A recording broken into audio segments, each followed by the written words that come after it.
Hello everyone, this is ऋतु और स्वागत है आप सभी का सीटेट प्रीवियस ईयर क्वेश्चंस की सीरीज में।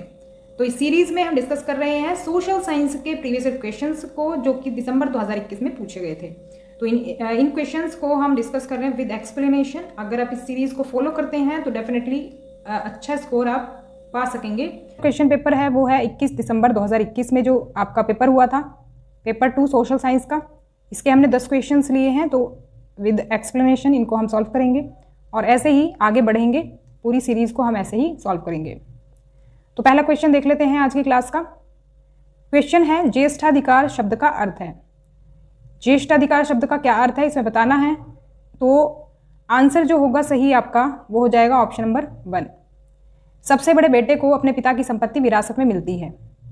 ज्येष्ठ का मतलब मैं बात करूं तो ज्येष्ठ का मतलब होता है बड़ा, जो सबसे बड़ा होता है परिवार में उसको एक तरह से हम कहते हैं ज्येष्ठ। तो ज्येष्ठाधिकार से मतलब भी वही है कि जैसे एक ही माता पिता की जो संतानें होती हैं उसमें अगर कोई बड़ा बेटा है तो उसको कहा जाता था ज्येष्ठ। और ज्येष्ठ पुत्र का क्या अधिकार होता था कि अगर उसके माता पिता नहीं हैं तो ऑटोमेटिकली वो पूरी संपत्ति का मालिक बन जाता था। और इसके अलावा अगर कोई पद है, जैसे कोई राजा का पद है, तो वो भी ऑटोमेटिकली उसको ज्येष्ठ पुत्र जो होता था, बड़ा पुत्र जो सबसे होता था, उसको ऑटोमेटिकली मिल जाता था। तो एक तरह से हम कहेंगे कि ज्येष्ठ पुत्र से संबंधित विरासत का एक विशेष अधिकार है। ये विरासत में सब कुछ आ जाता है, जैसे प्रॉपर्टी आ गई, कोई अगर पद है तो वो आ गया, तो सारा कुछ आ जाता है हमारा जो ज्येष्ठाधिकार है उसमें। तो पहले ये पद्धति काफ़ी प्रचलित थी, अभी भी मौजूद है ये। तो अगर हम इसकी बात करें तो जैसे कि ज्येष्ठ जो शब्द है या फिर ज्येष्ठाधिकार जो पद है ये बेसिकली कहाँ से आया था? ब्रिटिश से आया था। ये ब्रिटिशर्स जब यहाँ पर आए थे भारत में तो उन्होंने इसका एक तरह से जन्म दिया था इस चीज़ को। तो ये क्या करते थे, जो सबसे बड़ा जो बेटा होता था उसको ये वरीयता देते थे, उसको प्राथमिकता देते थे। अगर उसको मतलब कोई उत्तराधिकारी अगर चुनना है या फिर कोई प्रॉपर्टी का मालिक अगर कोई होगा तो वो क्या होगा? बड़ा बेटा होगा। तो इन्होंने ये अधिकार बड़े बेटे को दिया था। तो इसी पूरे अधिकार को समझा जाता है क्या? ज्येष्ठाधिकार इसको कहा जाता है, जो कि संपत्ति या फिर कोई पद विरासत में अगर मिलता है बड़े बेटे को तो उसी को हम क्या कहते हैं? ज्येष्ठाधिकार। तो जैसे कि आपका ऑप्शन में दिया गया है, सबसे बड़े बेटे को अपने पिता की संपत्ति विरासत में मिलती है। नेक्स्ट क्वेश्चन है, निम्नलिखित में से कौन सा ईस्ट इंडिया कंपनी द्वारा विलय का कालानुक्रमिक रूप से सही क्रम है? Which of the following is the chronologically correct order of annexation by East India Company? कहने का मतलब है कि जब ईस्ट इंडिया कंपनी ने अपने राज्यों में जो विलय किया था अनेक जगहों का, अनेक स्थानों का, तो वो किस क्रम में किया था? कौन से स्थान का विलय सबसे पहले हुआ था, उसके बाद किसका हुआ था? इस तरह से इसका क्रम बताना है। तो सही आंसर देख लेते हैं इसका क्या रहेगा। इसका सही आंसर हो जाएगा ऑप्शन नंबर 4। तो सबसे पहले तो इन्होंने विलय किया था, ये जो ऑप्शंस दिए गए हैं उसमें से चुनना है। तो विंध्य के दक्षिण का, जो जैसे कि भारत है अगर हमारा, तो यहाँ पर कुछ ये विंध्य की पहाड़ियाँ पड़ती है ना, विंध्य की पहाड़ियाँ हैं, तो उससे नीचे वाला जो पार्ट है इसको हम क्या कहते हैं? दक्षिण वाला पार्ट कहेंगे। तो विंध्य के जो दक्षिण वाला पार्ट है इस पे पहले कब्जा किया था। उसके बाद अफगानिस्तान पड़ता है भारत के उत्तर में। और अगर बात करें सिंध और पंजाब की, तो सिंध और पंजाब अफगानिस्तान के बाद इनका विलय किया गया था। तो क्रम से ये यहाँ पर दिया हुआ, तो ऑप्शन नंबर 4 सही हो जाएगा इसमें। नेक्स्ट क्वेश्चन है, कॉलम ए और बी दिया हुआ है, इनका सही मिलान करना है, कौन सा किससे मिलेगा। यानी कि यहाँ पर एक तरह से दिया गया है किस पद को क्या कहा जाता था, ये इसमें दिया हुआ है। तो यहाँ पर करेक्ट आंसर देख लेते हैं। करेक्ट आंसर इसमें हो जाएगा ऑप्शन नंबर 2। ऑप्शन नंबर 2 को अगर हम सही से मिला करके देखते हैं तो देखो, ए को हम मिला देंगे किससे? 3 से। मिलिट्री पे मास्टर्स, इनको क्या कहा जाता था? बख्शी कहा जाता था इनको। और इसके अलावा अगर देखें, बी को हम मिलाएंगे 4th से, minister in charge of religious patronage, यानी धार्मिक संरक्षण के प्रभारी मंत्री, ये क्या कहलाते थे? ये सदर्स कहलाते थे, ये सदर कहलाते थे। और तीसरा अगर हम मिलाएं, सी को दूसरे से मिलाएंगे, सैन्य कमांडर यानी कि फौजदार, जो कि आज भी प्रचलित है ये नाम। सैन्य कमांडर यानी जो मिलिट्री से रिलेटेड होते हैं उनको क्या कहते हैं? फौजदार। और ये 4th जो है टाउन पुलिस कमांडर, इसको कोतवाल कहा जाता था। तो इस तरह से इनका मिलान कर देंगे, ऑप्शन 2 सही हो जाएगा इसमें। नेक्स्ट क्वेश्चन है, निम्नलिखित 2 कथनों को पढ़िए और उपयुक्त विकल्प का चयन कीजिए। तो 2 कथन है इसमें। देखो बेसिकली ये मुगल काल से रिलेटेड कथन दिए हुए हैं और इसमें सही आंसर देख लेते हैं कौन सा सही होगा। देखो इसमें दोनों ऑप्शंस दोनों जो स्टेटमेंट्स हैं वो हमारी करेक्ट हैं, ए और बी आर ट्रू। पहला कथन क्या है? पहला कथन है पित्रा द्यूरा एक पद्धति है मुगल काल की। तो इसमें दिया हुआ है पित्रा द्यूरा रंगीन पत्थर हैं जिन्हें संगमरमर या रेत के पत्थरों में उकेरे गए गड्ढों में रखा गया है। तो ये कथन बिल्कुल सही है। अभी मैं इसका पिक्चर आपको दिखाऊंगी जिससे क्लियर हो जाएगा किस तरह की होती थी ये पद्धति, किस तरह की आर्ट होती थी। और स्टेटमेंट जो दूसरा है ये है शाहजहां ने लाल किले में शाही न्याय और शाही दरबार के बीच संबंध पर जोर देने के लिए इनका इस्तेमाल किया। तो दूसरा कथन भी इसमें सही है। तो देखो इसमें एक बार देख लेते हैं इनको, किस तरह की ये पद्धति आर्ट है। देखो आर्ट ये कुछ इस तरह की है। यहाँ पर आप देख पा रहे हो कितनी सुंदर ये आर्ट है, पित्रा द्यूरा के नाम से जानी जाती है। और ये हम कहेंगे एक तरह से हार्ड स्टोन होता है, ये कलरफुल स्टोन होता है जो कि ये पत्थरों में एक तरह से इसको तराशा जाता है। इसमें मतलब कि अंदर इसको पत्थर के फिट किया जाता है। यहाँ पर आप देख पा रहे होंगे, अगर आपने कभी ताजमहल विजिट किया होगा तो ये ताजमहल के अंदर की तस्वीर है। तो यहाँ पर ताजमहल पर आप ये वाली जो आर्ट है वो देख पाएंगे, पित्रा द्यूरा। तो इसको पित्रा द्यूरा कहा जाता है। ये जो आप देख रहे हैं ना रंगीन पत्थर, रेड कलर के, कुछ ग्रीन कलर के, ये कलरफुल पत्थर हैं जो कि अलग से इसमें नक्काशी की गई है। तो पित्रा द्यूरा जो है ये कई प्रकार के कठोर पत्थर की एक कला है जो कि विशेष रूप से कब प्रचलित थी? 16वीं और 17वीं शताब्दी के अंत में। तो ये काफ़ी फली फूली इस शताब्दी के अंत में, और इसमें रंगीन पत्थर के कटे फटे टुकड़ों से अत्यधिक भ्रामर चित्रों का निर्माण शामिल था। यानी कि ये कटे फटे जो चित्र हैं, कटे फटे जो पत्थर हैं, कलरफुल पत्थर आप देख रहे होंगे, इनको फिट किया जाता था किसी और पत्थर में या फिर चट्टानों में। उसके बाद ये कुछ इस तरह की आर्ट बन करके आती थी। तो आप देख पा रहे हैं कितनी खूबसूरत कला है। ऐसा लग रहा है कि किसी ने पेंटिंग या फिर किसी ने धागे से कढ़ाई की हुई है, लेकिन ये पत्थरों को इसमें जड़ा गया है। तो इस तरह की आर्ट आजकल तो बनानी बहुत मुश्किल है। नेक्स्ट क्वेश्चन है, पाठशालाओं से जुड़ी निम्नलिखित पंक्तियों के आधार पर सही विकल्प का चयन करें। तो देखो ये जो है पंक्ति दी हुई है, शिक्षण मौखिकता और गुरु ने छात्रों की आवश्यकताओं के अनुसार क्या पढ़ाना है इसका बंटवारा किया। छात्रों को अलग अलग वर्गों में विभाजित नहीं किया गया था, गुरु ने बच्चों के समूहों के साथ अलग से बातचीत की। तो देखो इसमें ये जो दिया गया है कि उपरोक्त पंक्तियाँ क्या दर्शाती है, इसमें से हमें स्टेटमेंट चूज करनी है, कौन सी स्टेटमेंट्स इसमें सही होंगी। तो इसमें आंसर जो होगा ऑप्शन नंबर 2 हमारा सही हो जाएगा, जो कि है बी और सी। बी और सी जो है ये इसमें सही ऑप्शन हो जाएगा हमारा। बी कौन सा है? द सिस्टम इज़ फ्लेक्सिबल, यानी लचीला है। जैसे कि स्टूडेंट्स की ज़रूरत है उसके हिसाब से जो ढल जाए सिस्टम, वही उसको हम फ्लेक्सिबल कहते हैं, जिस सिस्टम में हम कुछ चेंजेस कर सकें अपनी ज़रूरत के according. The system is suited to local needs, प्रणाली जो है स्थानीय ज़रूरतों के अनुकूल है, यानी कि जो ज़रूरतें हुए हैं उसके अनुकूल है सिस्टम पूरा। तो बी और सी हमारा इसमें सही आंसर हो जाएगा।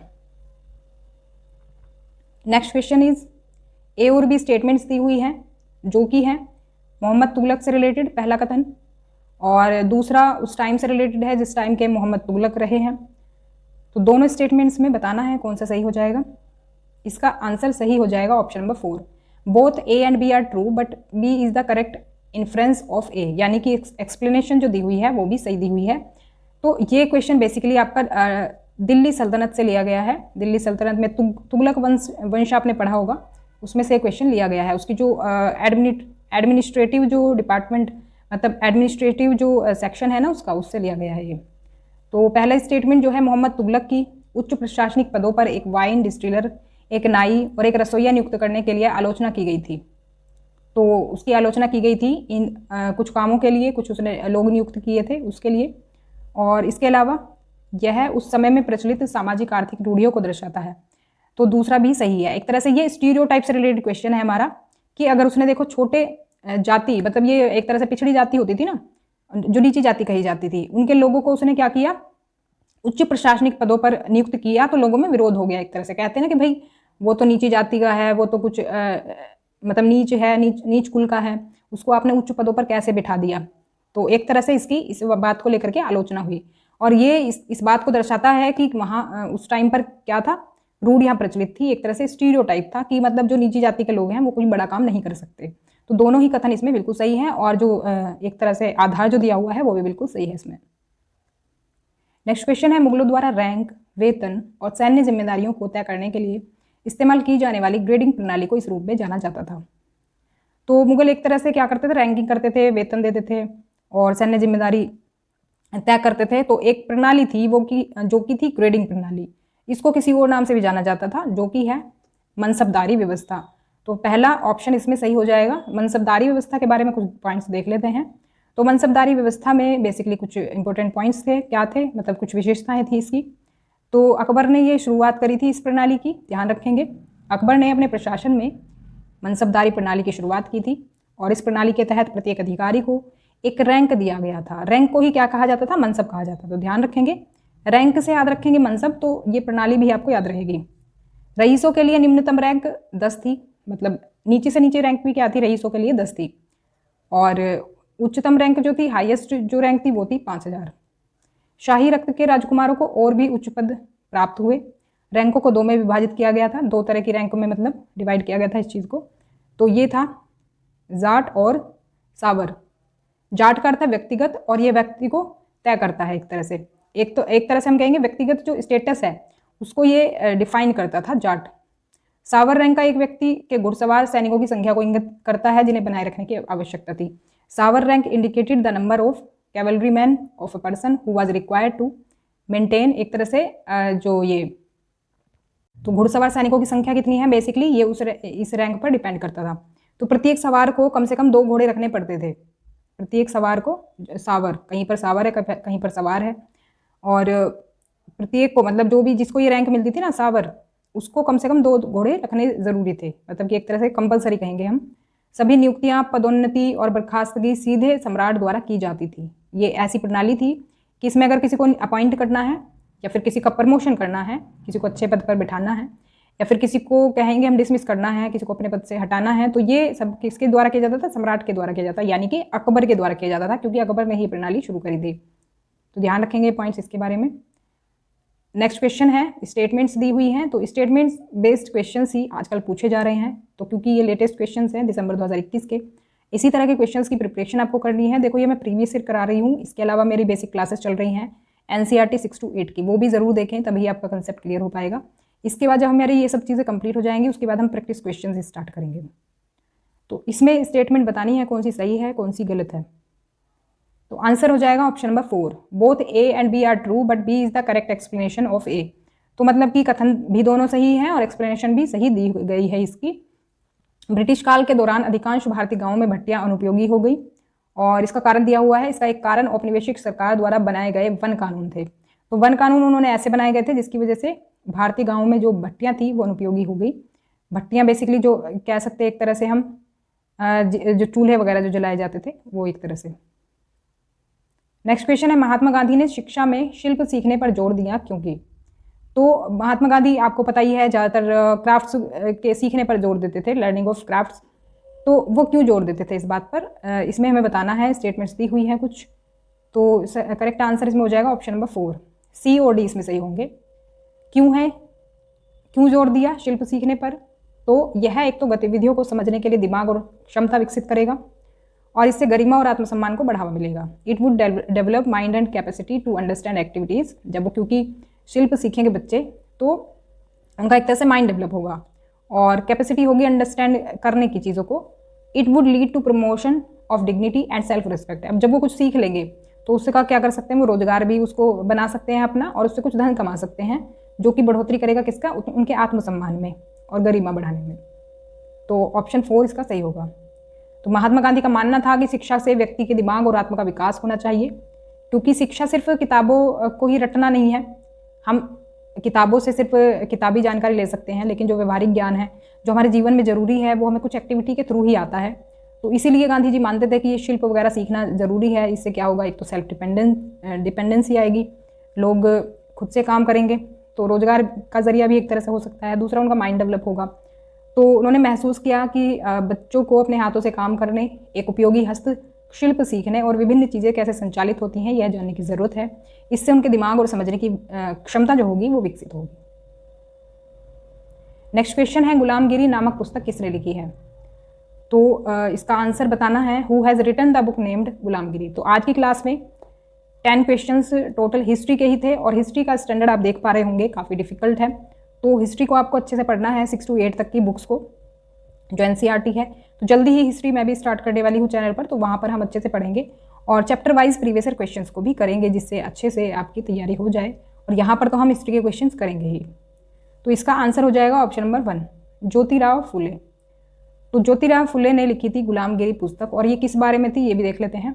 गुलामगिरी एक तरह से भेदभाव पर आधारित किताब थी, जिसे ज्योतिराव गोविंदराव फुले ने लिखा था।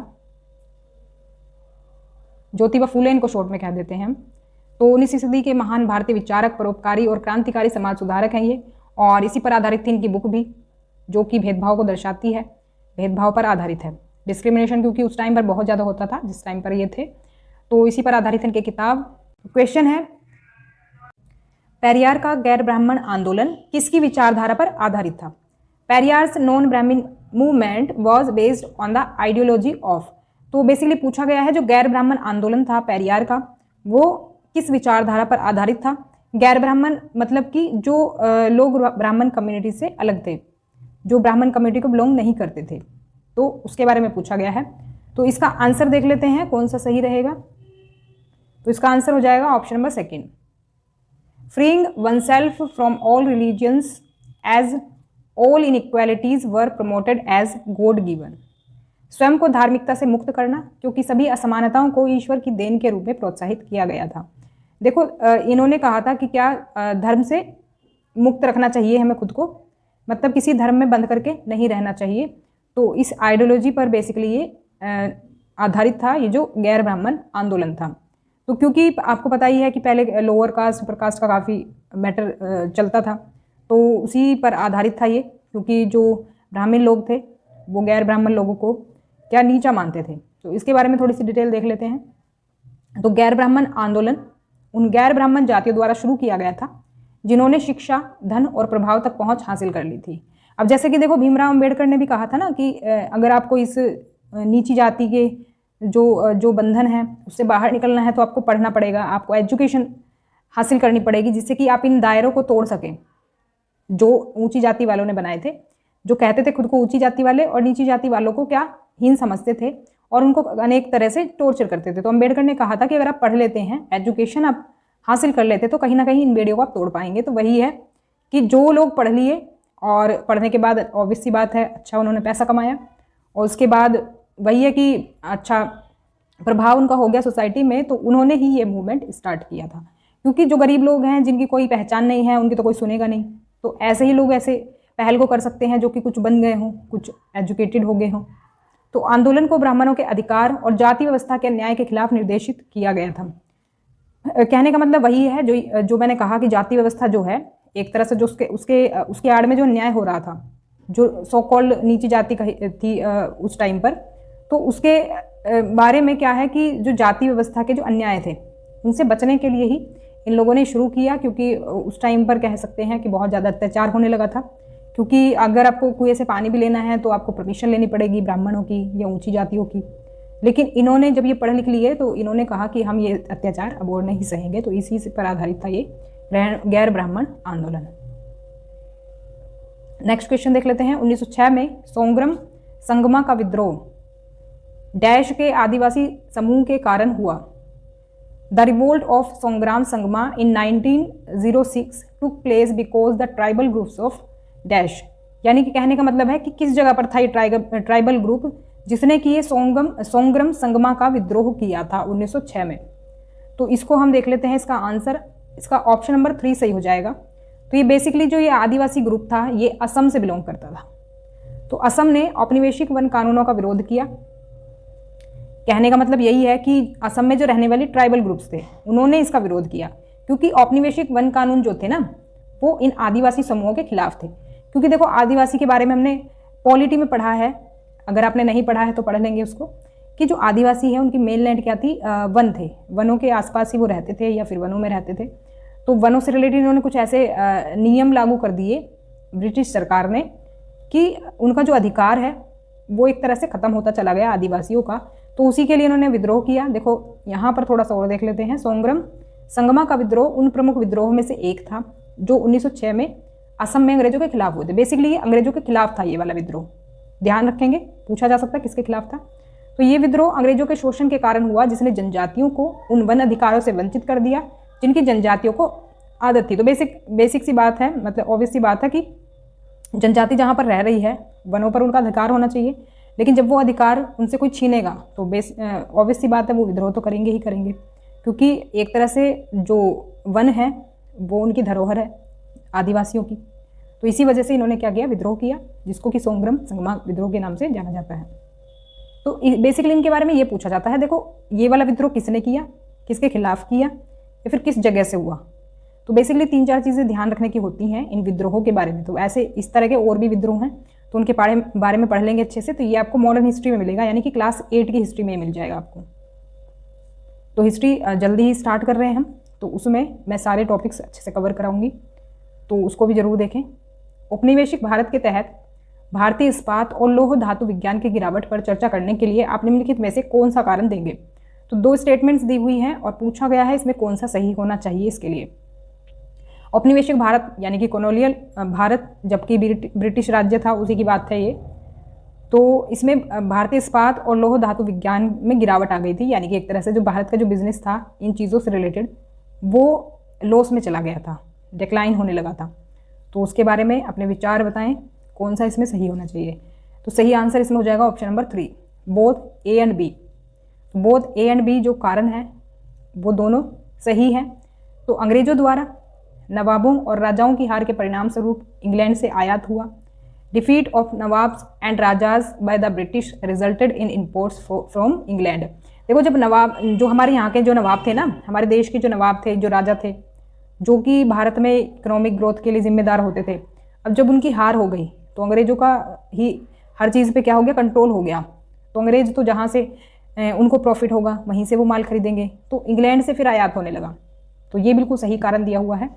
और नए वन कानूनों ने लोगों को लकड़ियों को इकट्ठा करने के लिए आरक्षित वनों में प्रवेश करने से प्रतिबंधित कर दिया। जैसे कि हमने भी लास्ट क्वेश्चन में भी देखा था, तो कुछ इस तरह के लॉ थे इन अंग्रेजों के कि जो लकड़ियाँ कलेक्ट करते थे ना लोग वहाँ से। अब जो आदिवासी लोग हैं वो तो लकड़ियों से बहुत सारी चीज़ें करते थे, जैसे कि उनका चूल्हा भी उसी से जलता था, खाना तो उसी से पकेगा। तो इन्होंने लकड़ी जो इकट्ठा करते थे उस पर भी प्रतिबंध लगा दिया। तो ये जो है, अब ये जो बाकी जो हमारे क्या हैं, ये जो उद्योग हैं उनमें भी काफ़ी ज़रूरत पड़ती है लकड़ियों की, उद्योगों में भी तो लकड़ियों की ज़रूरत पड़ती है ना। तो इसी वजह से ये डिक्लाइन होने लगे जो ये भारतीय इस्पात और लौह धातु विज्ञान थे। नेक्स्ट क्वेश्चन है, संविधान की समवर्ती सूची प्रदान की गई थी। The concurrent list of the constitution was provided to. तो इसका आंसर हो जाएगा ऑप्शन नंबर 3, केंद्र और राज्यों के बीच संयुक्त जिम्मेदारी सुनिश्चित करने के लिए। देखो आप जानते ही होंगे, एक केंद्र सूची होती है, संघ सूची होती है और राज्य सूची होती है। उन दोनों के अलावा एक समवर्ती सूची होती है।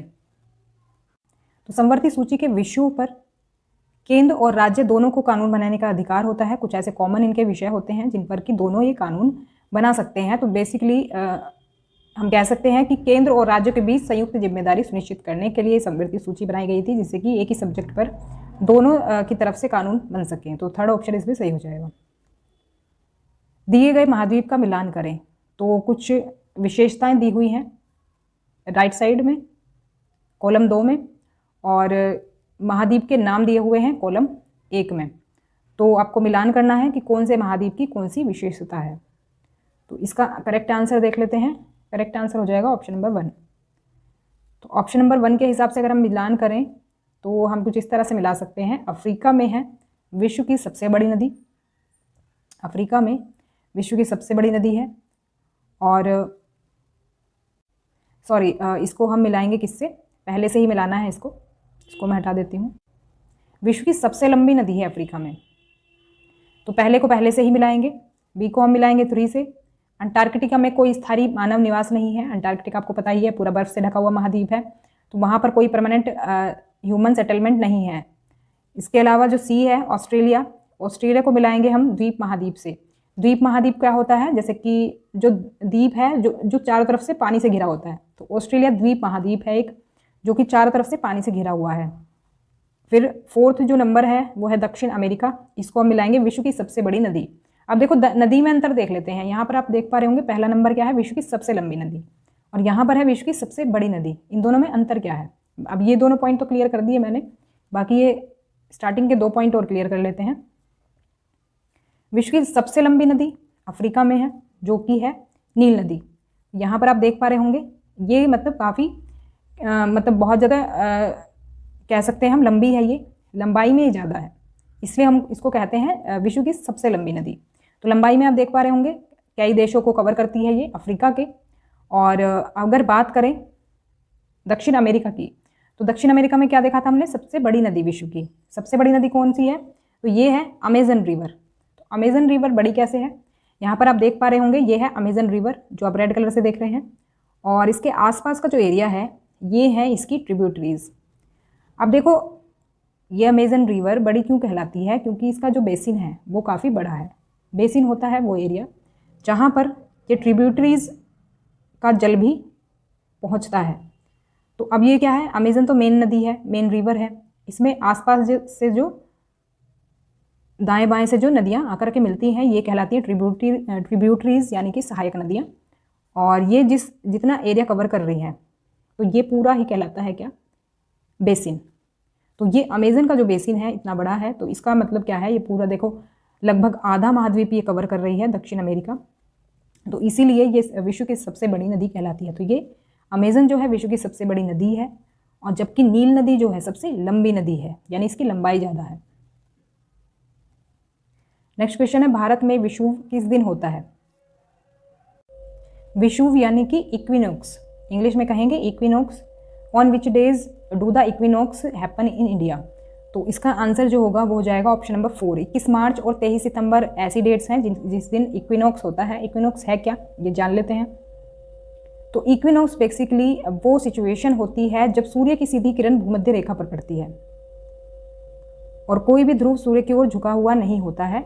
सारी पृथ्वी समान दिन और समान रातों का अनुभव करती है, यानी कि दिन और रात उसमें बिल्कुल इक्वल होते हैं। उस सिचुएशन को हम कहते हैं विषुव, यानी कि जब दिन रात बराबर होते हैं।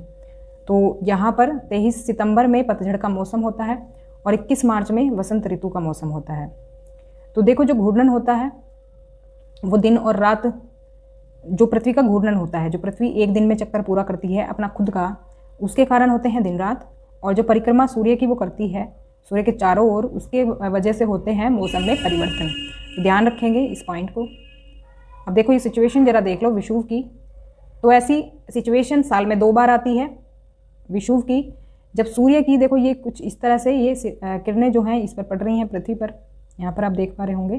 तो दिन रात इक्वल होते हैं, तो यहाँ पर कुछ ऐसी सिचुएशन होती है, तो ध्यान रखेंगे। नेक्स्ट क्वेश्चन है, विश्व का सबसे लंबा अक्षांश कौन सा है। Which is the longest latitude on the globe. तो इसका आंसर होगा ऑप्शन नंबर 1, भूमध्य रेखा, इक्वेटर।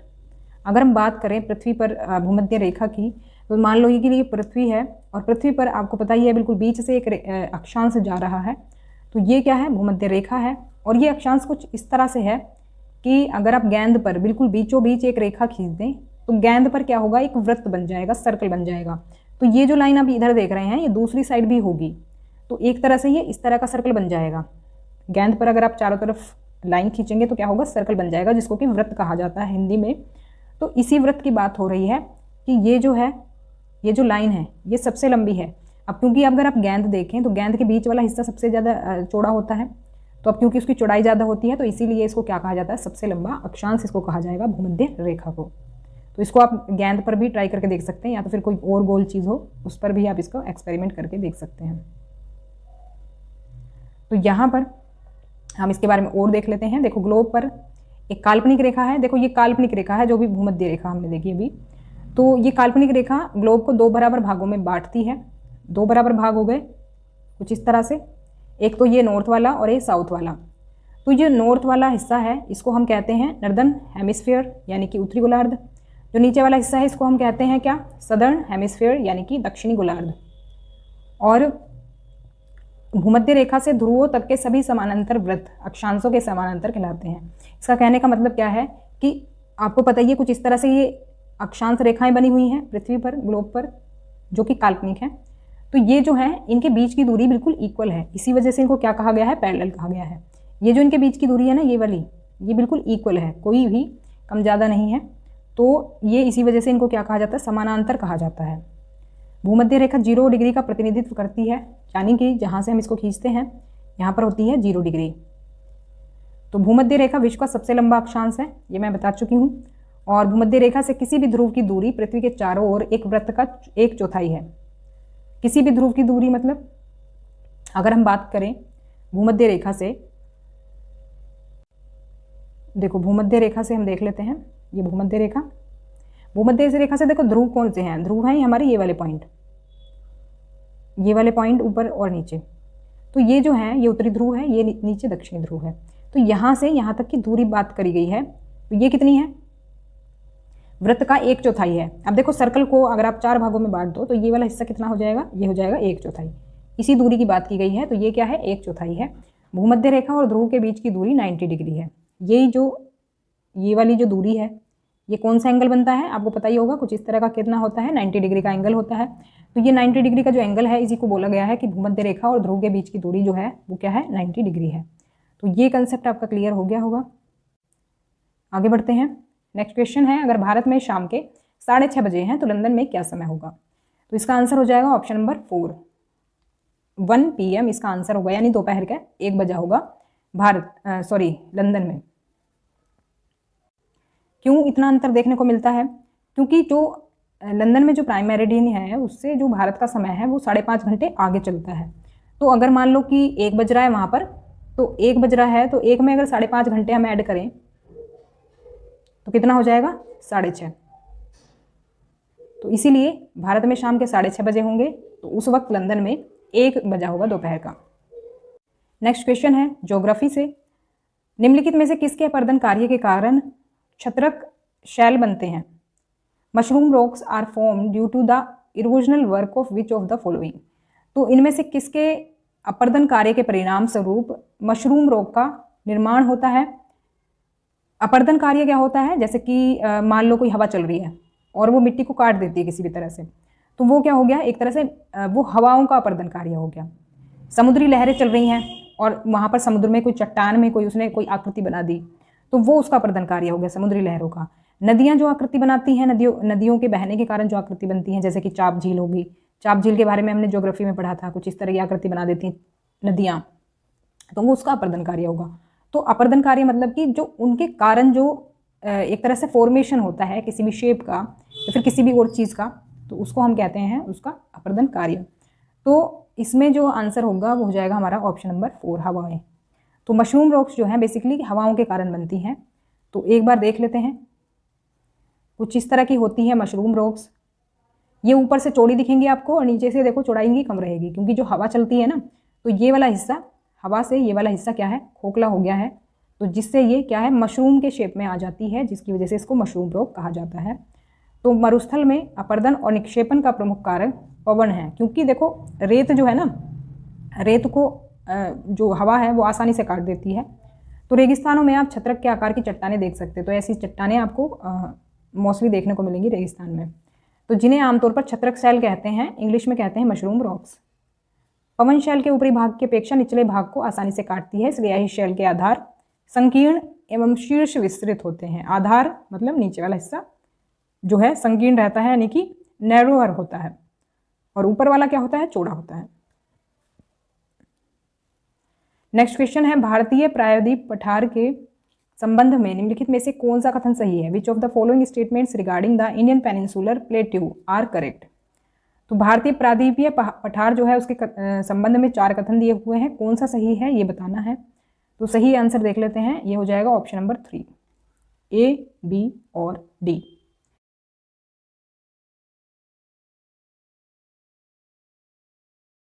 प्रायद्वीपीय पठार के बारे में अब आपको पता ही है, जो इंडिया है हमारा, उसमें बेसिकली जो ये नीचे वाला हिस्सा है ये कुछ इस तरह का, तो ये कुछ त्रिकोणीय आकार का है, कुछ इस तरह का। जो ये वाला जो बीच का हिस्सा है ये हमारा कहलाता है क्या, प्रायद्वीपीय पठार। इसको मैप में भी देख लेते हैं।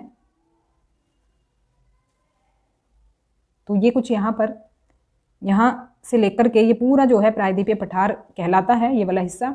और इसमें ज़्यादातर आपको क्या मिलेंगे, पठार और प्लेटू मिलेंगे, सॉरी पर्वत और पठार मिलेंगे। तो डेक्कन प्लेटू भी इसी का एक हिस्सा है। तो देखो ये आकार में त्रिकोणीय है, बता दिया मैंने, त्रिभुज की आकृति का है ये एक तरह से, और धरातल इसका ऊंचा नीचा है, ऐसा नहीं है बिल्कुल इक्वल है, ऊंचा नीचा ऊबड़ खाबड़ है। यहाँ पर क्या है, विंध्य और सतपुड़ा जैसी कई पहाड़ी श्रृंखलाओं वाला क्षेत्र है। विंध्य और सतपुड़ा के अलावा और भी पहाड़ी क्षेत्र हैं यहाँ पर, अभी देखेंगे। और पश्चिम की ओर बहने वाली नदियाँ नर्मदा और तापी इसी क्षेत्र से होकर बहती हैं। तो नर्मदा और ताप्ती कुछ इस तरह से बहती हैं और इधर अरब सागर में अपना जल गिराती हैं, तो पश्चिम की ओर बहती हैं ये। बेसिकली डायरेक्शन याद रखेंगे कौन सी नदी की क्या है, डायरेक्शन बेसिकली इनकी पूछी जाती है। तो प्रायद्वीपीय पठार के बारे में कुछ फैक्ट्स यहाँ पर दिए हुए हैं, इनको देख लेते हैं। ये पॉइंट तो हम देख चुके हैं ऑलरेडी। और प्रायद्वीपीय पठार में अनेक पर्वत श्रृंखलाएं हैं और घाटियां हैं। घाटी होती है जो गहरा हिस्सा पर्वत के नीचे होता है, पर्वत के साइड में देखने को मिलता है। तो यहाँ पर देखो आपको अरावली की पहाड़ियाँ मिलेंगी, जो कि दुनिया की सबसे पुरानी श्रेणियों में से एक है और उत्तर पश्चिम की ओर ये अवस्थित है। विंध्य पर्वत मिलेगा, सतपुड़ा पर्वत मिलेगा, नर्मदा और तापी यहीं पर बहती हैं। वेस्ट फ्लोइंग रिवर यानी कि पश्चिम की ओर बहती हैं ये। और पश्चिमी घाट या सह्याद्री यहाँ पर मिलेगा, पूर्वी घाट मिलेगा। तो यहाँ पर देख लेते हैं कहाँ पर है ये पश्चिमी और पूर्वी घाट। देखो ये वाला जो हिस्सा है, ये वाला यहाँ पर पर्वतों वाला हिस्सा है ये, तो इसको हम कहते हैं पश्चिमी घाट। पश्चिम दिशा में है ये, पश्चिमी घाट कहा जाता है। और ये है पूर्वी घाट, पूर्व दिशा में जो है ये पूर्वी घाट है। और यहाँ पर देखो विंध्या रेंज ये है, विंध्या रेंज ब्राउन कलर की। और यहाँ पर आप देख रहे होंगे बाकी के भी, यहाँ पर सतपुड़ा रेंज है ये नीचे विंध्या के। और यहीं पर ये दोनों नदियाँ बहती हैं, यहाँ पर नर्मदा है, यहाँ पर है ताप्ती। तो यहाँ पर अरावली रेंज है इधर। तो देखो वो जो हमारा स्टेटमेंट था वो क्यों गलत था। ये जो इसकी डायरेक्शन है अरावली रेंज की, ये है उत्तर पश्चिम। यहाँ पर इधर की डायरेक्शन क्या हो गई, उत्तर हो गई, ये हो गई पश्चिम। अब जो इसके बीच वाला हिस्सा होता है इसको हम कहते हैं उत्तर पश्चिम। लेकिन हमें स्टेटमेंट में क्या दिया हुआ था, हमें यहाँ पर दिया हुआ था उत्तर पूर्व में है। अरावली पहाड़ियाँ कहाँ हैं, उत्तर पूर्व में है, जबकि ये गलत है। उत्तर पूर्व तो इधर बनेगा ना, जबकि अरावली पहाड़ियाँ इधर हैं। तो इसलिए ये वाला गलत हो जाएगा और बाकी सभी हमारे सही हैं। तो निम्नलिखित में से कौन सा कथन सही है, which of the following statements is correct. तो बेसिकली कुल मिलाकर के जो रॉक्स हैं, रॉक्स पर ये क्वेश्चन बेस्ड है। तो सेडिमेंट्री, मेटामॉर्फिक और जो आपकी एक और रॉक्स है इग्नियस जो रॉक्स हैं उन पर ये क्वेश्चन पूछा गया है। तो आपको बताना है कि कौन सा इसमें स्टेटमेंट सही रहेगा। तो इसका सही आंसर देख लेते हैं, उसके बाद एक्सप्लेनेशन देख लेते हैं इसकी। तो पहला जो ऑप्शन है वो इसमें सही रहेगा। लाल किला अवसादी चट्टानों से बना है, जबकि ताजमहल कायांतरित चट्टानों से बना है। तो चट्टानों का जो चैप्टर है वो आपको ज्योग्राफी में मिलेगा। ज्योग्राफी में क्लास 7th की ज्योग्राफी है, उसमें ये चैप्टर मिलेगा, दूसरा या फिर तीसरा चैप्टर है। तो वहाँ से आप इसको डिटेल में पढ़ सकते हैं। तो ये जो चट्टानें होती हैं बेसिकली इसको आप समझ सकते हैं रॉक साइकिल से। और रॉक साइकिल अगर आप पढ़ लेंगे ना तो इसमें ये देख लेना कि कौन सी चट्टान जो है उसका क्या एग्जाम्पल है। देखो जो ये हमारी चट्टानें होती हैं बेसिकली सबसे पहले शुरुआत जो इनकी बनने की होती है, इनके फॉर्मेशन की जो शुरुआत होती है वो यहाँ से होती है। जब ये मैग्मा रहता है चट्टानों के, बेसिकली पर्वतों के नीचे जो ये मैग्मा रहता है ये द्रव अवस्था में रहता है, लिक्विड फॉर्म में रहता है। तो जैसे जैसे ये प्रेशर बनता है तो ये पहाड़ों से ऊपर की तरफ निकलता है, जो कि आपने सुना होगा ज्वालामुखी का फटना। तो जब ये बाहर निकलता है तो ये कहलाता है क्या, लावा कहलाता है। लावा जब बाहर निकलता है तो ये ठंडा होता है और ठंडा होने के बाद ये चट्टानों का रूप ले लेता है। तो इससे क्या बनती है, इग्नियस रॉक इससे बनती है जब ये मैग्मा ठंडा हो जाता है, बाहर जम जाता है। अब इसके बाद देखो ये पूरा साइकिल चलता है, इससे सेडिमेंट्स बनते हैं। सेडिमेंट्स के बाद फिर हमारी सेडिमेंट्री रॉक्स का निर्माण होता है। सेडिमेंट्री रॉक्स से फिर मेटामॉर्फिक रॉक्स का निर्माण होता है और मेटामॉर्फिक से फिर से मैग्मा बन जाता है। तो ये जो हम कह सकते हैं जो साइकिल होता है बेसिकली ये रिपीट होता रहता है।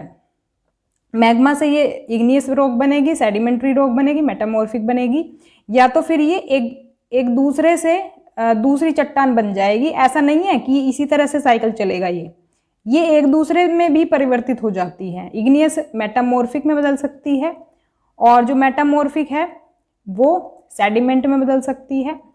जो सेडिमेंट्स हैं वो सेडिमेंट्री रॉक में बदल जाते हैं। तो इस तरह से जो ये साइकिल है ये एक दूसरे से में भी ये बदल जाती हैं चट्टानें। और इसमें आप इसको देख सकते हैं, इसको आप क्लियरली देख लें और समझ लें चार्ट को कि कौन सी जो चट्टान है वो किस में होती है। देखो जो एरो बन रहे हैं ना, एरो से ही समझ लो। मेटामॉर्फिक सेडिमेंट्री से मेटामॉर्फिक बनी, और मेटामॉर्फिक से सेडिमेंट्स भी बन सकते हैं, और फिर ये मैग्मा भी बन सकता है। तो किसी में भी ये रूप अपना धारण कर सकता है। तो ये था हमारा रॉक साइकिल। नेक्स्ट क्वेश्चन की तरफ बढ़ते हैं। नेक्स्ट क्वेश्चन है, निम्नलिखित में से कौन सी पवन मौसमी पवनों का उदाहरण है? Which of the following wind is an example of seasonal winds? इसका करेक्ट आंसर देख लेते हैं। ये हो जाएगा सेकंड ऑप्शन, मॉनसून। जो मॉनसून पवनें हैं ये मौसमी पवनें होती हैं। अब मौसमी पवनें कौन सी होती हैं, इनको एक बार देख लेते हैं डिटेल में। मौसमी पवनें वो होती हैं जो कि अलग अलग मौसमों में अपनी दिशा बदलती हैं। इसका सबसे अच्छा एग्जाम्पल होगा भारत में मानसून पवनें। जो भारत में मानसून आता है ना 1 जून को, तो 1 जून को जो मौसमी पवनें ये चलती हैं, ये बेसिकली मानसून पवनें कहलाई जाती हैं। और ये देखो पहले जब गर्मी में ये आती हैं, जब मानसून लेकर के आती हैं, जब तो ये चलती हैं हमारी कहाँ से, उत्तर और दक्षिण से, पश्चिम और दक्षिण दिशा से। जैसे ये इंडिया है, तो ये पवनें जब तो इधर से चलती हैं, लेकिन जब ये लौटती हैं तो फिर ये इस तरह से लौटती हैं वापस जब जाती हैं। तो मतलब कहने का ये है कि ये जो मौसमी पवनें जो होती हैं ये अपनी दिशाएं बदलती हैं, इसीलिए इनको मौसमी पवनें कहा जाता है, क्योंकि सीज़न के हिसाब से अपनी दिशा बदल देती हैं। बाकी दूसरी पवनें भी देख लेते हैं। पवनें देखो 3 प्रकार की होती है, स्थायी पवनें, मौसमी पवनें और स्थानीय पवनें। तो देखो मौसमी हमने देख लिया। स्थायी पवनें कौन सी होती हैं? व्यापारिक पवनें, पछुआ पवनें, पूर्वी पवनें और स्थायी पवनें। इनको हम ज्योग्राफी में डिटेल में पढ़ेंगे। और स्थानीय पवनें कौन सी होती हैं? जो एक तरह से हम कह सकते हैं जो एक लोकल लेवल पर आपको मिलेंगी। जैसे कि भारत में लू चलती है ना, उसको हम क्या कहते हैं? लोकल विंड कहते हैं, क्योंकि एक पर्टिकुलर एरिया में वो चलती है। जैसे कि ये केवल एक छोटे से क्षेत्र में दिन या वर्ष की एक विशेष अवधि के दौरान चलती है, या तो इनका एक टाइम पीरियड होता है, या तो फिर इनका एक कोई जगह होती है। जैसे कि जो लू है, लू ये नॉर्थ इंडिया में आपने देखी होगी, ये चलती है और ये मई जून के महीने में चलती है। तो पर्टिकुलर इनका क्या है? एक शॉर्ट पीरियड है, ऐसा नहीं है कि वर्ष भर चलती है। तो 2 महीने में लगभग ये चलती है लू। तो ऐसे ही है स्थल और समुद्री समीर। तो आई होप कि ये पवनों का कंसेप्ट आपको समझ में आ गया हो। तो उच्च दाब क्षेत्र से निम्न दाब क्षेत्र की ओर हवा की गति को पवन कहते हैं। और पवन जो है आपको पता ही है, धीमे भी चल सकती है और तेज भी चल सकती है। तो बेसिकली 3 प्रकार की पवनें होती है, और इनको ध्यान रखेंगे कौन सी किस तरह की होती है। नेक्स्ट क्वेश्चन है, चंद्रमा पर जीवित रहने के लिए अंतरिक्ष यात्रियों को विशेष सुरक्षात्मक स्पेस सूट पहनना पड़ता है। ये पहला कथन दिया हुआ है। और दूसरा कथन है, चंद्रमा पर कोई वायुदाब नहीं होता है और विपरीत बल के कारण अंतरिक्ष यात्रियों की रक्त वाहिकाएं फट जाती है। तो 2 स्टेटमेंट दी हुई है, बताना है कौन सा हमारा सही है इसमें। तो इसका करेक्ट आंसर होगा ऑप्शन नंबर 1। तो दोनों ही स्टेटमेंट्स बिल्कुल करेक्ट दी हुई है, और जो एक्सप्लेनेशन दी हुई है वो भी बिल्कुल सही दी हुई है। जो सुरक्षात्मक स्पेस सूट जो यात्री पहनते हैं अंतरिक्ष में जाने के टाइम पर, एस्ट्रोनॉट्स, तो वो इसलिए पहनते हैं क्योंकि चंद्रमा पर कोई वायुदाब नहीं होता है, और जब ये विपरीत बल लगता है तो वहाँ पर क्या होती हैं, रक्त वाहिकाएं फट सकती हैं, ब्लड वेसल्स फट सकती हैं। तो इसी वजह से इनको सुरक्षात्मक स्पेस सूट पहनना पड़ता है। तो एक्सप्लेनेशन बिल्कुल सही दी है। नेक्स्ट क्वेश्चन देख लेते हैं। तो यहाँ पर भी वही सेम चीज़ दी हुई है जो मैंने बताई है आपको। कौन सा देश सहारा मरुस्थल से नहीं ढका है? कहने का मतलब है कि which country does not get covered by the Sahara desert. किस कंट्री में मतलब सहारा डेजर्ट नहीं है? तो इसका सही आंसर अगर हम देखें तो ये हो जाएगा ऑप्शन नंबर 4, दक्षिण सूडान। इसको मैप पर अच्छे से समझ पाएंगे हम। तो यहाँ पर मैंने ये ले लिया है मैप इसका अफ्रीका का। तो अफ्रीका कॉन्टिनेंट में बेसिकली सहारा डेजर्ट पड़ता है, और यहाँ पर जो आप ये ऑरेंज कलर का जो एरिया देख रहे हैं, ये पूरे इस एरिया में ये सहारा डेजर्ट पड़ता है। और ये यहाँ पर कंट्रीज़ भी के नाम जो हैं वो भी दिए गए हैं। ये बेसिकली 11 कंट्रीज़ को टच करता है, 11 कंट्रीज़ को ये कवर करता है। तो इसमें कंट्रीज़ आपकी इंक्लूड हैं अल्जीरिया, चाड, मिस्र, Libya, Mali, Mauritania, Morocco, Niger, Sudan, Tunisia और पश्चिम सहारा। देखो सूडान इसमें इंक्लूड है लेकिन दक्षिण सूडान नहीं है, क्योंकि सूडान जो है तो यहाँ पर आप देख पा रहे होंगे ये है सूडान, लेकिन दक्षिण सूडान कहाँ पर है, वो है यहाँ पर। तो ये थोड़ा नीचे पड़ जाता है।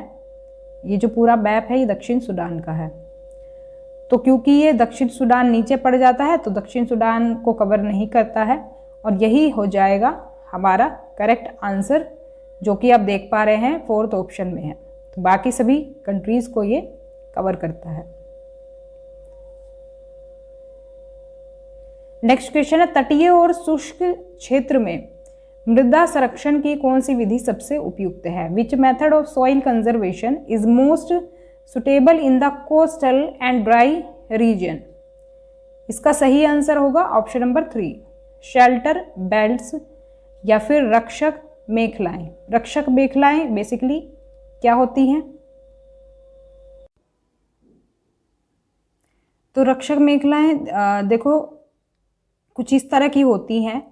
आपने देखा होगा खेतों में क्या होता है, बाउंड्रीज पर कुछ पेड़ों को कुछ इस तरह से लगा दिया जाता है एक लाइन में। यहाँ पर आप देख पा रहे होंगे ये बड़े बड़े पेड़ एक तरह से एक बॉर्डर बना दिया है पेड़ों का। तो पेड़ों को आपको पता ही है, जो पेड़ों की जड़ें होती हैं वो मिट्टी को बांधे रखती हैं।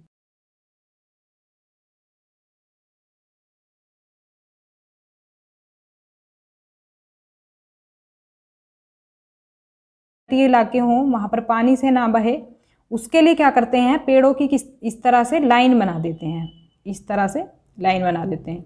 अब ये जो है ना पानी से तो रक्षा करती ही है, ये हवा से भी रक्षा करती हैं। तो हवा से भी जो अपर्दन है फिर नहीं हो पाता है। तो ये क्या है, एक तरह से क्या कहलाती है, रक्षक मेखलाएं कहलाती हैं। इस तरह की जो लाइन हम बना देते हैं पेड़ों की। तो ऑप्शन 3 इसमें करेक्ट होगा। नेक्स्ट क्वेश्चन है, स्टेटमेंट्स दी हुई है, संयुक्त क्षेत्र के उद्योग राज्यों और व्यक्तियों या व्यक्तियों के समूह के स्वामित्व और संचालित होते हैं। दूसरा कथन है अमूल एक संयुक्त क्षेत्र का उद्योग है। तो ये आपको इंडस्ट्रीज चैप्टर में मिलेगा डिटेल में टॉपिक, और जो कि है ज्योग्राफी क्लास 8 में। तो इसमें करेक्ट आंसर देख लेते हैं कौन सा सही रहेगा। ऑप्शन 3 इसमें सही हो जाएगा। ऑप्शन 3 है A is correct and B is false, यानी कि ये वाला जो स्टेटमेंट है ये सही है और ये हो जाएगा गलत। अब ये गलत और सही क्यों है ये देख लेते हैं। देखो यहाँ पर आप डिटेल में इसको देख पाएंगे, आप चाहें तो हिंदी में भी देख सकते हैं। तो बात करें प्राइवेट सेक्टर्स की, देखो हमसे क्या पूछा है पहले हम उसको देख लेते हैं जिससे कि आपको क्लियर एक पिक्चर मिल जाए। हमसे एक तो पहली स्टेटमेंट में दिया था हमें संयुक्त क्षेत्र के जो इंडस्ट्री है, संयुक्त क्षेत्र की जो इंडस्ट्री होती है वो होती है क्या, राज्य और व्यक्ति मिलकर के उसका संचालन करते हैं। तो राज्य यानी कि गवर्नमेंट हम कहेंगे, गवर्नमेंट और जो इंडिविजुअल होते हैं वो इसका संचालन करते हैं। तो इसमें जो एग्जाम्पल है वो है जैसे कि मारुति उद्योग लिमिटेड, तो ये एक संयुक्त क्षेत्र का उद्योग है। अब देखो जो प्राइवेट सेक्टर होता है वो होता है किसी एक व्यक्ति द्वारा संचालित, कोई एक व्यक्ति या तो फिर व्यक्ति का समूह चलाता है इसको। जैसे मान लो मैं कोई बिजनेस अगर करूं और मैं उसको अकेले चलाऊं या फिर मैं कोई ग्रुप बना लूं, अपना फ्रेंड्स का ग्रुप बना लूं, तो वो कंपनी क्या होगी मेरे एक तरह से प्राइवेट सेक्टर के अंदर आएगी वो वाली जो कंपनी होगी। तो ऐसे ही एक एग्जाम्पल है टाटा कंसल्टेंसी सर्विसेज और रिलायंस इंडस्ट्रीज लिमिटेड। तो रिलायंस के जो ऑनर है उनको तो आप जानते ही हैं, अंबानी जी। तो ये जो है प्राइवेट सेक्टर में आती है, जो कोई एक व्यक्ति या फिर व्यक्तियों का समूह चलाता है जिसको। पब्लिक सेक्टर इंडस्ट्रीज़ वो होती हैं सार्वजनिक क्षेत्र की इंडस्ट्रीज़ जो कि गवर्नमेंट द्वारा चलाई जाती हैं, ओनर जो होता है उसका गवर्नमेंट होती है। जैसे कि हिंदुस्तान एरोनॉटिक्स लिमिटेड और steel authority of India limited. देखो कभी कभी एग्जाम्पल दे करके पूछा जाता है कि ये हिंदुस्तान एरोनॉटिक्स लिमिटेड जो है कौन से क्षेत्र की इंडस्ट्री है। तो जॉइंट सेक्टर मैंने बता दिया आपको। अब देखो ये तो हो गया एक पर्सन द्वारा या पर्सन के समूह द्वारा, ये हो गया गवर्नमेंट द्वारा। लेकिन अगर इन दोनों द्वारा जोड़ करके कोई इंडस्ट्री बनती है तो यही होती है हमारी कौन सी, जॉइंट सेक्टर इंडस्ट्री। इन दोनों को ही जोड़ करके जो बनती है, तो इसमें दोनों ही होंगे संचालक। अब आता है क्या, कॉरपोरेटिव सेक्टर। ये होता है इनसे अलग। ये क्या होता है, इसमें क्या है कि कच्चे माल के उत्पादक या आपूर्तिकर्ता, यानी कि जो कच्चा माल प्रोवाइड करा रहा है वो ही उसका संचालन करता है उस कंपनी का। तो इसका जो सबसे बढ़िया एग्जाम्पल है वो हम डेयरी एक तरह से ले सकते हैं। जो डेयरी होती हैं, आनंद मिल्क यूनियन लिमिटेड और सुधा डेयरी एक सहकारी उपक्रम के उत्तम उदाहरण हैं। और इसके साथ साथ एक एग्जाम्पल क्या होगा, इसमें अमूल भी एग्जाम्पल होगा। तो ज़्यादातर इसमें डेयरी के जो इंडस्ट्रीज़ हैं वो इंक्लूड हो जाएंगी। तो ये जो है इसमें अगर हम देखें हमारी सेकंड स्टेटमेंट में, तो यहाँ पर क्या है, अमूल जो है एक तरह से डेयरी वाला ही ये सेक्टर है। तो ये क्या हो जाएगा हमारा, ये हमारा कॉरपोरेटिव इंडस्ट्री हो जाएगी, ना कि जॉइंट सेक्टर। तो इसीलिए ये गलत है, क्योंकि जॉइंट में गवर्नमेंट और प्राइवेट जो कोई व्यक्ति होता है वो ओनर या फिर संचालन करता होते हैं। तो नेक्स्ट क्वेश्चन देख लेते हैं। नेक्स्ट क्वेश्चन है मिल्पा, रोका, लदांग, इनके अलग अलग नाम हैं। मिल्पा, रोका, ladang are different names for. तो कौन सी ऐसी खेती है जिसके ये अलग अलग नाम हैं? तो इसका जो आंसर होगा वो होगा option number second, shifting cultivation, स्थानांतरित खेती। तो आपने अक्सर सुना भी होगा इस खेती के बारे में, स्थानांतरित खेती, जिसके की अलग अलग नाम है हमारे देश के अलग अलग भागों में भी और देश के बाहर भी, यानी कि पूरी दुनिया में अलग अलग देशों में भी इसके अलग अलग नाम हैं। हमारे स्टेट्स में तो है ही डिफरेंट नेम्स, लेकिन देशों में भी हैं। तो ये हो जाएगा स्थानांतरित खेती। तो ज़्यादातर इसको हमारे जो देश है उसमें झूम खेती के नाम से इसको जाना जाता है। तो सेकेंड ऑप्शन इसमें सही होगा।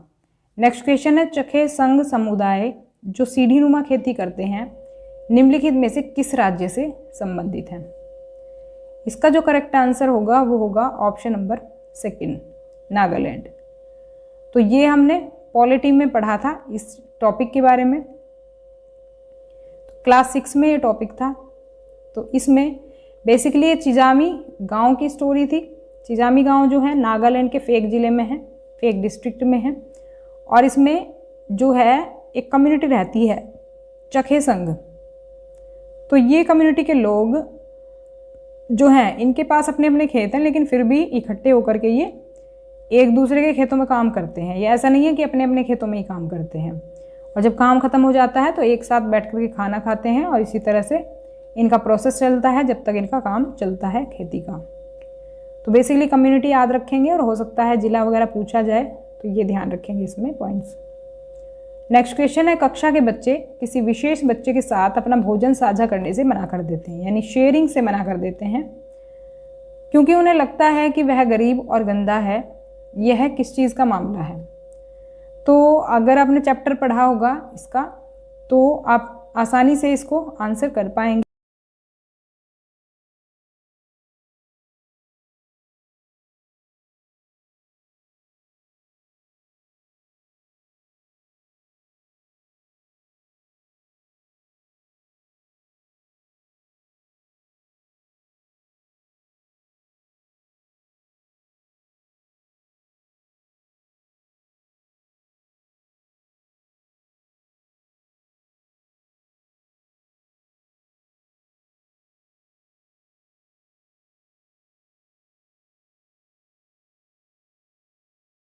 को क्या कहा जाता है? तो इसमें जो आंसर होगा वो हो जाएगा ऑप्शन नंबर 1, शक्तियों का क्षैतिज वितरण, हॉरिजॉन्टल डिस्ट्रीब्यूशन ऑफ पावर। आप कंफ्यूज हो सकते हैं इसमें सेकंड ऑप्शन से, लेकिन इसमें जो है वो फर्स्ट ऑप्शन आएगा। और इसका रीज़न मैं बता देती हूँ क्यों है ऐसा। क्योंकि इसमें पूछा गया है शक्तियाँ जो साझा की गई हैं उसको क्या कहा जाता है। तो ये जो है बेसिकली सत्ता को सरकार के विभिन्न अंगों जैसे विधायिका, कार्यपालिका और न्यायपालिका के बीच साझा किया जाता है। मैं आपको एक ईजी एग्जांपल से समझा देती हूँ। मान लो किसी कंपनी में अलग अलग डिपार्टमेंट्स हैं और उनके लिए मैनेजर अपॉइंट किए गए हैं, तो एक तरह से हम क्या कहेंगे, जो मैनेजर की पोस्ट है एक तरह से इक्वल हो गई, एक ही लेवल पर हो गई। मान लो ये एक लेवल हो गया मैनेजर का। अब मैनेजर पर एक आपका हो सकता है कोई उसको कोई और अलग डिपार्टमेंट दे दिया, फाइनेंस का डिपार्टमेंट दे दिया, किसी को मतलब कहेंगे हम एक्सपोर्ट का डिपार्टमेंट दे दिया।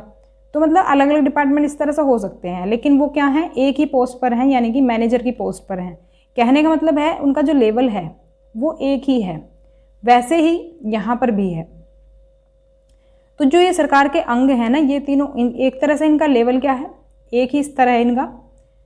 विधायिका, कार्यपालिका और न्यायपालिका। विधायिका कानून बनाने का काम करती है, कार्यपालिका लागू करने का काम करती है और न्यायपालिका उस कानून की रक्षा करने का काम करती है। तो एक तरह से इक्वल लेवल है इनका, इक्वल जो दर्जा है इनका। तो इसी वजह से इसको हम कहते हैं कि horizontal distribution of power. Horizontal अगर आप समझते हैं तो हॉरिजॉन्टल कुछ इस तरह का ही होता है, वर्टिकल कुछ ऐसा होता है, हॉरिजॉन्टल होता है कुछ इस तरह का। तो इसी वजह से, क्योंकि ये एक ही लेवल पर है, तो इसीलिए इसको हॉरिजॉन्टल डिस्ट्रीब्यूशन ऑफ पावर कहा जाता है, क्योंकि ये एक ही स्तर पर स्थित सरकार के विभिन्न अंगों को, विभिन्न शक्तियों का प्रयोग करने की अनुमति देता है।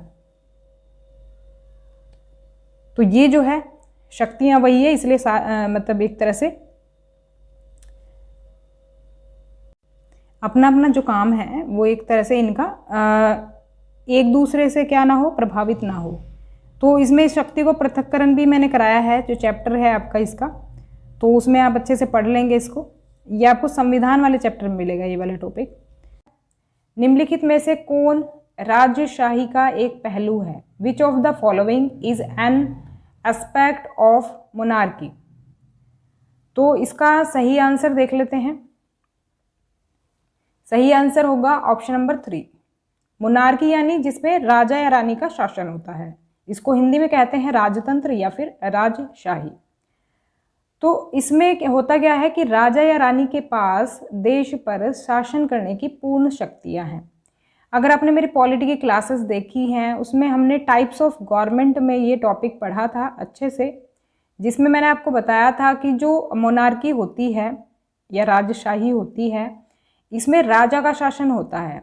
एक तरह से हम कह सकते हैं ये कुछ सिमिलैरिटी होती है इसमें तानाशाही वाले शासन की तरह। तो इसके बारे में और थोड़ा सा देख लेते हैं। तो मोनार्की में होता क्या है, द मोनार्क कहते हैं किंग या फिर क्वीन जो भी है उसको कहते हैं monarch, has the power to make decisions. तो जो डिसीजन मेकिंग पावर होती है वो राजा या रानी के हाथ में होती है, जो भी सत्ता में होता है। और गवर्नमेंट को रन करने की भी जो पावर होती है वो राजा या रानी के हाथ में होती है। The monarch may have a small group of people to discuss matters with, but the final decision making power remains with the monarch. तो राजा या रानी के पास एक ग्रुप हो सकता है, लोगों का ग्रुप होता है डिस्कशन के लिए, मतलब कि अलग अलग चीज़ों पर डिस्कशन के लिए ग्रुप हो सकता है, लेकिन जो फाइनल डिसीजन मेकिंग पावर होती है वो राजा या रानी के हाथ में होती है। अगर हम डेमोक्रेसी की बात करें तो डेमोक्रेसी से ये अपोजिट है। जैसे डेमोक्रेसी में जनता प्रश्न उठा सकती है गवर्नमेंट पर, उस तरह से मोनार्की में जनता प्रश्न नहीं उठा सकती, क्योंकि जो फैसला या फिर जो डिसीजन मेकिंग पावर होती है वो राजा या रानी के हाथ में होती है। तो सारा जो मतलब पावर होती है एक तरह से हम कहेंगे किंग या फिर क्वीन के हाथ में होती है। तो king and queens do not have to explain their actions और defend the decisions they take. जिस तरह से डेमोक्रेसी जो गवर्नमेंट होती है उसमें सरकार को जवाब देना होता है जनता को अपने जो डिसीजंस हैं उनके लिए, वैसा कुछ राजा रानी को नहीं करना पड़ता है। तो ये अंतर होता है बेसिकली डेमोक्रेसी और मोनार्की में। नेक्स्ट क्वेश्चन है, ginning mill is a factory meant for processing of which of the following fibres. तो जिनिंग मिल जो होती है ये बेसिकली ये बताना है कि किस रेशे के प्रसंस्करण के लिए इसको मतलब यूज़ किया जाता है। जिनिंग मिल को मतलब एक कारखाना होता है ये जिनिंग मिल, गिनिंग मिल कहते हैं इसको इंग्लिश में। तो गिनिंग मिल जो है एक तरह से प्रोसेस होता है एक फैक्ट्री में। ये प्रोसेस किस रेशे से जुड़ा हुआ है, ये हमें बताना बेसिकली। तो इसका आंसर होगा ऑप्शन नंबर सेकंड, कॉटन या फिर कपास। ये वैसे होती क्या चीज़ है, गिनिंग, एक बार देख लेते हैं। गिनिंग का जो प्रोसेस है इसमें समझेंगे। देखो अगर हम बात करें कपास की, तो कपास का कुछ ऐसा प्रोसेस होता है कि जो कपास है वो जैसे कपास का उत्पादन हो जाता है तो उसके बाद क्या है, कपास मंडी में कपास बेची जाती है व्यापारी को। इसके बाद होता क्या है, जो गिनिंग मिल होती हैं ये कपास खरीद लेती हैं। गिनिंग मिल जो कपास खरीद लेती हैं, उसके बाद क्या होता है, ये कपास से बीज हटाती हैं। तो बेसिकली ये जो कपास आप देख रहे हैं ना डायग्राम में, इस कपास के अंदर बीज होते हैं। अब क्योंकि बीज होते हैं तो रेशा इससे ऐसे ही नहीं बन पाएगा। तो इससे पहले क्या होता है, रेशे से बीजों को अलग किया जाता है। जो रेशे से बीजों को अलग किया जाता है उसी प्रोसेस को कहा जाता है गिनिंग। और जो इस प्रोसेस को करती हैं फैक्ट्रीज, उनको कहा जाता है गिनिंग मिल। उसके बाद होता क्या है, सूत काटने की मिलें कपास के गट्ठर खरीद लेती हैं। यानी कि जब ये कपास से बीज हट गए, उसके बाद सूत काता जाता है इसका, और सूत काटने की मिलें कपास से धागा बनाती हैं। तो धागा बन जाता है फिर इसका, और धागे के बाद फिर इसका कपड़ा बनता है। तो पूरा ये प्रोसेस होता है, ध्यान रखेंगे। हो सकता है सीक्वेंस इसका पूछ लिया जाए। नेक्स्ट क्वेश्चन देख लेते हैं। इरोड का द्विसाप्ताहिक कपड़ा बाजार दुनिया के सबसे बड़े कपड़ा बाजारों में से एक निम्नलिखित में से किस राज्य में स्थित है? Erode's biweekly cloth market, one of the largest cloth markets in the world, is located in which of the following states? तो इरोड का जो सप्ताह में 2 बार लगने वाला कपड़ा बाजार है वो कौन से स्टेट में है, ये बताना है। इसका सही आंसर होगा ऑप्शन नंबर 3, तमिलनाडु। तो बेसिकली तमिलनाडु में है, काफ़ी बड़ी मार्केट है, ये क्लोथ मार्केट है, तो ये तमिलनाडु में पड़ती है। तो ये जो बाज़ार है इसमें काफ़ी बड़ी मात्रा में कपड़ा बिकता है, और एक तरह से हम कहेंगे चेन है, पूरी मार्केट्स की चेन है।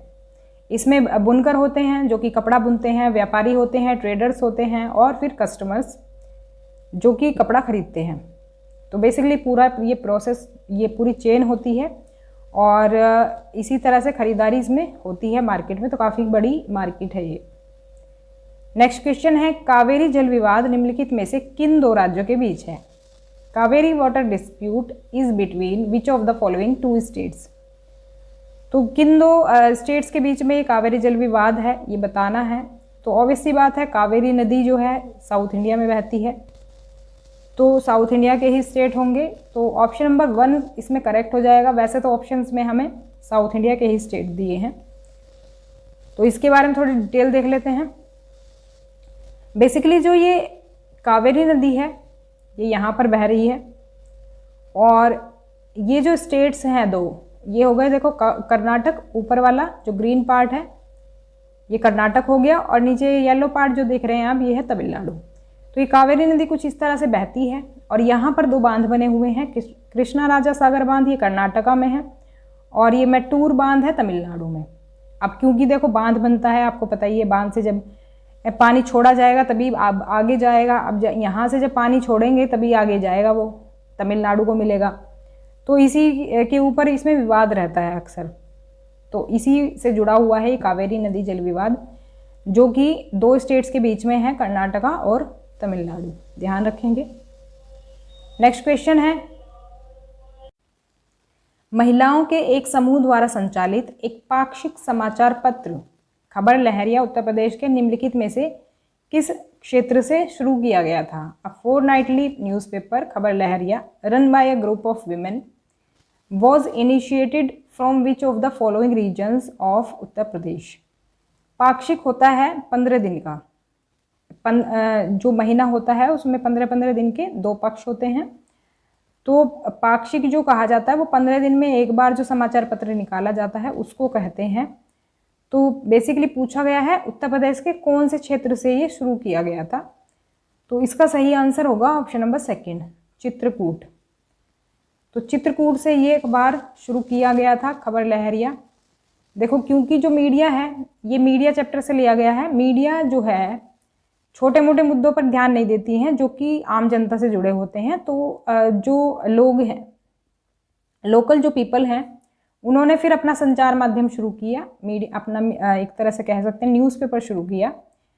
तो इसका एक एग्जाम्पल क्या है, खबर लहरिया है, जो कि चित्रकूट यूपी में 8 दलित महिलाओं द्वारा संचालित पाक्षिक अखबार है। पाक्षिक यानी कि 15 दिन में एक बार निकलता है ये, और ये दलित मुद्दों और राजनीतिक भ्रष्टाचार पर स्थानीय भाषा बुंदेली में प्रकाशित होता है। लैंग्वेज ध्यान रखेंगे, हो सकता है पूछ ले जाए अगली बार लैंग्वेज, और ये हो सकता है ये पूछ ले जाए कौन से कम्युनिटी की महिलाओं ने शुरू किया, ये भी पूछा जा सकता है।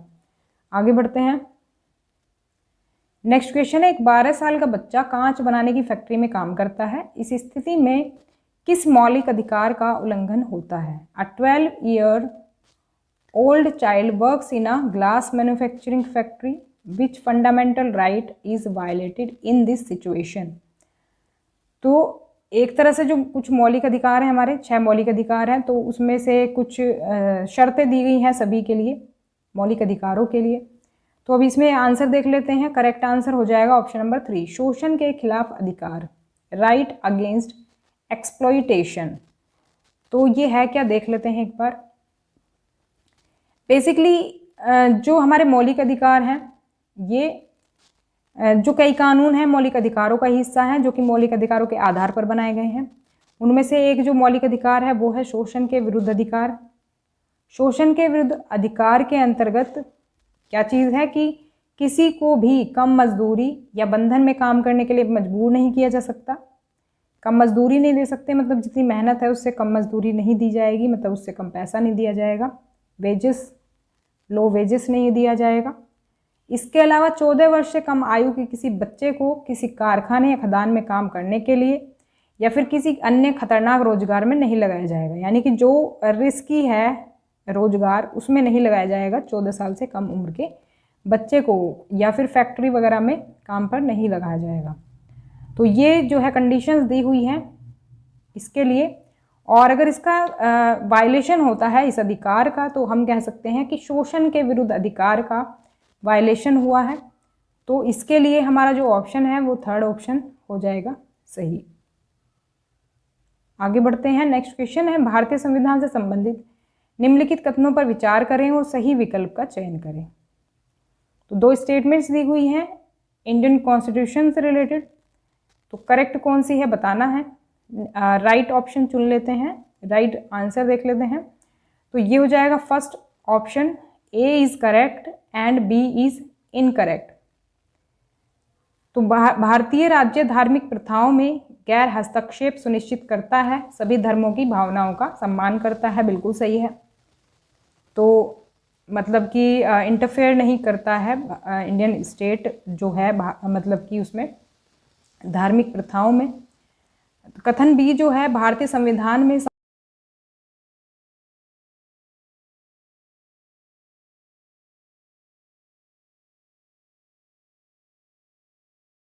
थोड़ा सा देख लेते हैं डिटेल में। तो अब देखो उसमें दिया गया था कि संविधान में कोई प्रावधान नहीं है, लेकिन संविधान में किए गए हैं प्रावधान। तो देखो ये कुछ पॉइंट्स हैं जो कि संविधान में दिए गए हैं अल्पसंख्यकों को। अल्पसंख्यक कौन होते हैं? अल्पसंख्यक या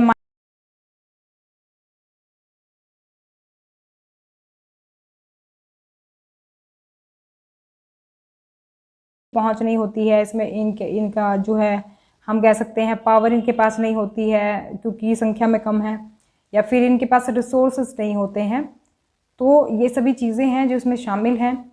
बाकी अगर बात करें इनकी, तो धर्म और भाषाई अल्पसंख्यक जो होते हैं, यानी कि जो धर्म जिनका अलग है बाकी जनसंख्या से और वो संख्या में कम है, या फिर भाषाई आधार पर वो अल्पसंख्यक हैं, तो उनको संविधान कुछ सुरक्षा प्रदान करता है। तो अब क्योंकि देखो क्योंकि ये संख्या में कम है तो ये इनके लिए नुकसानदेह हो सकता है, और ये एक तरह से समाज से इनको मार्जिनलाइज कर सकता है।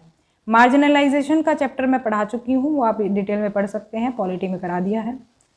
तो ये इनको मार्जिनलाइज कर सकता है, तो संविधान ने कुछ इनको सुरक्षा दी हुई है। संविधान इनको इसलिए सुरक्षा प्रदान करता है क्योंकि भारत की सांस्कृतिक विविधता की रक्षा करने और समानता के साथ साथ न्याय को बढ़ावा देने के लिए प्रतिबद्ध है। क्योंकि भारतीय संविधान बात करता है क्या, अब क्योंकि हमारा जो कंट्री है वो डाइवर्स है, आप जानते हैं, विविधता है, अलग अलग धर्मों के लोग हैं, अलग अलग भाषाओं को बोलने वाले लोग हैं, तो सभी को सुरक्षा प्रदान करना संविधान का कर्तव्य है। तो किसी के साथ कोई कह सकते हैं अन्याय ना हो, उसके लिए संविधान इनको सुरक्षा प्रदान करता है। जैसे कि रिजर्वेशन दिया गया है कुछ कैटेगरीज को जो कि कमज़ोर हैं बाकी लोगों से जनसंख्या से, तो उनको आरक्षण दिया गया है। तो जैसे कि जो लोअर कास्ट कही जाती थी उसको क्या किया गया, आर्टिकल 17 में अनटचेबिलिटी को बैन किया गया। तो कई सारी चीज़ें हैं जो कॉन्स्टिट्यूशन टाइम पर अपने मतलब सुधार करता रहता है, जिसकी वजह से जो माइनॉरिटीज़ हैं वो भी सभी के इक्वल रह सकें, इक्वल राइट उनको मिल सके। नेक्स्ट क्वेश्चन है, असम, नागालैंड, मिजोरम और अरुणाचल प्रदेश राज्यों में निम्नलिखित में से किस शहर में एक सामान्य उच्च न्यायालय है? तो बेसिकली ये 4 स्टेट हैं जो कि एक उच्च न्यायालय साझा करते हैं, इनका एक ही उच्च न्यायालय है। सिंपल भाषा में समझा देती हूँ। तो इन चारों का जो उच्च न्यायालय है वो किस शहर में है ये बताना है। इसका सही आंसर देख लेते हैं, ये हो जाएगा ऑप्शन नंबर 3, ये है गुवाहाटी में। तो असम, नागालैंड और मिज़ोरम इन चारों स्टेट्स के लिए एक उच्च न्यायालय है जो कि गुवाहाटी में है। इसी उच्च न्यायालय में इनके क्या होते हैं, जो भी फैसले होते हैं वो लिए जाते हैं। नेक्स्ट क्वेश्चन पर चलते हैं, डिटेल देख लेते हैं थोड़ी सी इसकी। उच्च न्यायालय पहली बार 1862 में कलकत्ता, बॉम्बे और मद्रास की 3 प्रेसिडेंसी शहरों में स्थापित किए गए थे। तो ये बेसिकली कॉलोनियल पीरियड की हम बात कर रहे हैं, ब्रिटिश टाइम की बात कर रहे हैं। उस टाइम पर ये 3 जगह पर स्थापित किए गए थे, कलकत्ता, बॉम्बे और मद्रास। उच्च न्यायालय पहली बार पूछा जाए तो आप बता सकते हैं। तो दिल्ली का जो उच्च न्यायालय है ये 1966 में अस्तित्व में आया था और वर्तमान में 25 उच्च न्यायालय हैं। तो आपको पता ही होगा, हमने पॉलिटी में पढ़ा था कि जो उच्च न्यायालय होते हैं वो बेसिकली स्टेट को रिप्रेजेंट करते हैं और स्टेट लेवल पर होते हैं। तो स्टेट तो ज़्यादा हैं, तो ये 25 कैसे हैं? 25 इसलिए हैं क्योंकि कुछ स्टेट्स के साझा उच्च न्यायालय भी हैं, मतलब वो शेयर करते हैं एक दूसरे के उच्च न्यायालय। तो इसमें हम देख लेते हैं कौन कौन है ऐसे। जैसे कि पंजाब और हरियाणा जो हैं ये दोनों चंडीगढ़ में एक उच्च न्यायालय है जिसको साझा करते हैं। इन दोनों के जो मामले हैं यहाँ पर सुनवाई होती है। इसके अलावा 4 उत्तर पूर्वी राज्य हैं जैसे कि असम, नागालैंड, मिजोरम और अरुणाचल प्रदेश। इन चारों का गुवाहाटी में एक सामान्य उच्च न्यायालय है, जो कि हमने भी क्वेश्चन में भी देखा था। आंध्र प्रदेश और तेलंगाना, ये देखो पहले आंध्र प्रदेश ही था, तो आंध्र प्रदेश से अलग होकर के एक तेलंगाना राज्य बन गया। तो इनके जो उच्च न्यायालय हैं वो भी 1 जनवरी 2019 से अलग अलग उच्च न्यायालय इनके हो गए हैं। तो कुछ उच्च न्यायालयों में राज्य के अन्य हिस्सों में अधिक पहुंच के लिए बेंच भी हैं। इसका मतलब क्या है कि जैसे मान लो कोई स्टेट का आकार बड़ा है, अब एक कोने से दूसरे कोने में अगर लोग जाएंगे तो उनको बहुत ज़्यादा दूर पड़ेगा, असुविधा होगी। तो इसके लिए उनकी बेंचेस बना दी गई। जैसे उत्तर प्रदेश की बात करें तो उत्तर प्रदेश का जो उच्च न्यायालय वैसे तो इलाहाबाद में है, लेकिन उसकी एक बेंच भी है वो जो कि लखनऊ में है। तो इस तरह से आप इन चीज़ों को समझ सकते हैं। नेक्स्ट क्वेश्चन देख लेते हैं। दलित शब्द का अर्थ है, द वर्ड दलित मीन्स, दलित शब्द का क्या अर्थ है? ये ऑप्शन 1 करेक्ट हो जाएगा, ब्रोकन। ब्रोकन का मतलब टूटा हुआ या कुचला हुआ या फिर दबाया हुआ। तो इसको एक बार डिटेल में यहाँ पर देख लेते हैं। दलित वह शब्द है जो कि नीची कहे जाने वाली जाति के लोग अपनी पहचान के रूप में इस्तेमाल करते हैं। अब क्योंकि देखो इनको अनटचेबल बोला जाता था पहले, तो इन लोगों ने ये शब्द ज़्यादा सही समझा खुद के लिए, अनटचेबल से सही, क्योंकि अनटचेबल सुनने में थोड़ा अजीब लगता है। दलित इन्होंने क्यों चुना? क्योंकि दलित का मतलब होता है दबाया गया या कुचला गया या फिर टूटा हुआ, ब्रोकन इंग्लिश में कहेंगे। तो क्योंकि इनके साथ कुछ ऐसा ही हुआ था, तो सरकार ने ऐसे लोगों को अनुसूचित जाति के वर्ग में रखा है। तो आपने सुना भी होगा शेड्यूल कास्ट, SC। तो बेसिकली इसका दलित का मतलब होता है दबाया गया, कुचला गया या फिर टूटा हुआ, कुछ भी आपको मिल सकता है ऑप्शन में। इंग्लिश में देख करके ज़्यादा इजी रहेगा, ब्रोकन। नेक्स्ट क्वेश्चन है, यदि लोगों का एक समूह दूसरे राज्यों के मजदूरों को उनके राज्यों में काम करने से रोकता है, श्रमिकों के किस मौलिक अधिकार का उल्लंघन है? If a group of people prevent labourers from other states from working in their state, which fundamental right of the workers is violated. तो इसका जो करेक्ट आंसर होगा वो हो जाएगा ऑप्शन नंबर 3। देखो ये कुछ इस तरह का ही है, जैसे हमने बच्चों का देखा था कि बच्चा अगर कांच की फैक्ट्री में काम करता है तो कौन से अधिकार का वायलेशन होगा, कौन से फंडामेंटल राइट का वायलेशन होगा। इसमें भी हमसे पूछा है, ये हमसे पूछा है श्रमिकों के किस मौलिक अधिकार का उल्लंघन होगा, तो ये स्वतंत्रता के अधिकार का उल्लंघन होगा। ऐसा क्यों है? देखो इसमें जो है ना एक कन्फ्यूज़न हो रहा है इसमें, जो ऑफिशियल आंसर की है सीटेट की, तो उसमें इन्होंने शोषण के खिलाफ अधिकार दिया है, जो आंसर की में इन्होंने आंसर दिया है। लेकिन इसका करेक्ट आंसर आप अगर बुक में भी देखेंगे इसकी एक्सप्लेनेशन, तो स्वतंत्रता का अधिकार में आएगा ये, क्योंकि ये राइट टू फ्रीडम का वायलेशन है। अगर श्रमिक को काम करने से रोक रहे हैं किसी और स्टेट में, तो ये यहाँ पर गलत है। अब देखो उसके बाद अभी रिवाइज रिजल्ट भी जारी हुआ है, तो उसमें हो सकता है ये सही कर दिया गया हो। तो ये जो आंसर था सीटेट की आंसर की में, ये गलत था, मेरे अकॉर्डिंग गलत है, और मैंने बुक में से ही मैं वेरीफाई करके बता रही हूँ। तो इसका करेक्ट आंसर थर्ड ऑप्शन होना चाहिए। बुक में से वेरीफाई कर रही हूँ, ऐसी बात नहीं है, ये अपने पर्सनल एक्सपीरियंस पर बता रही हूँ। तो बुक से अगर वेरीफाई करें तो तीसरा ऑप्शन इसमें करेक्ट होगा। इसकी एक्सप्लेनेशन भी मैं आपको बता देती हूँ, जैसे कि according to article 19 the people of India enjoy 6 freedoms. तो एक तरह से हम कहेंगे कि जो आर्टिकल 19 है ये स्वतंत्रता की बात करता है। तो स्वतंत्रता के आधार पर ये लोगों को मिली हुई है संविधान में, ये सभी स्वतंत्रता हमारा अधिकार है। और देखो ये मैंने हाईलाइट कर दिया है जो पॉइंट हमारा क्वेश्चन में दिया गया था। If a group of people prevent labours from other state from working in their state, it is a violation of the right to freedom. तो क्योंकि देखो हम कहीं भी आ जा सकते हैं, ये किस में आएगा? स्वतंत्रता में ही तो आएगा, ये शोषण तो हुआ नहीं, स्वतंत्रता में तो आएगा। अगर मान लो आप किसी को बंद कर देते हो एक कमरे में, तो उसको क्या होगा? आप उसकी फ्रीडम ही तो छीन रहे हो, फ्रीडम हुआ ना। तो इसी तरह से हम समझ सकते हैं इसको कि देखो ये लास्ट वाला जो पॉइंट है, freedom to practice any profession और to carry out any occupation, trade और बिजनेस। कोई भी बिजनेस कर सकते हैं लोग, कहीं भी जा सकते हैं, कोई भी व्यवसाय कर सकते हैं एक स्टेट से लेकर के दूसरे स्टेट में। ऐसा कुछ तो नहीं है ना कि आप यूपी के लोग एमपी नहीं जा सकते, एमपी के लोग महाराष्ट्र नहीं जा सकते। आपने देखा भी होगा तो लोग जॉब भी करते हैं दूसरे स्टेट्स में, तो मतलब उनको फ्रीडम है कहीं भी आने जाने की। तो ध्यान रखेंगे इसमें जो करेक्ट ऑप्शन है वो थर्ड होगा, स्वतंत्रता, राइट टू फ्रीडम हमारा सही आंसर होगा इसमें। तो ये थी आज की class. If you have any query then please ask me in comment section. और वीडियो आपको कैसा लगा कमेंट करके मुझे ज़रूर बताएं, कमेंट ज़रूर करें जो भी देखें। कमेंट से मुझे पता चलता है किसने पूरा देखा है वीडियो, तो ज़रूर बताएं। और अगर पसंद आई हो तो लाइक करें, शेयर करें और सब्सक्राइब कर लें चैनल को, जिससे कि आपको सभी नोटिफिकेशन मिलते रहेंगे। देखो शेयरिंग का काम ज़रूर करें, जिससे और लोगों की भी हेल्प हो सके और थोड़ा सा मुझे मोटिवेशन मिले, क्योंकि इतनी मेहनत इसमें होती है फाइल बनाने में और वीडियो आप तक पहुंचाने में। तो मिलते हैं नेक्स्ट क्लास में, तब तक के लिए stay connected and keep watching, study more knowledge. Thanks for watching.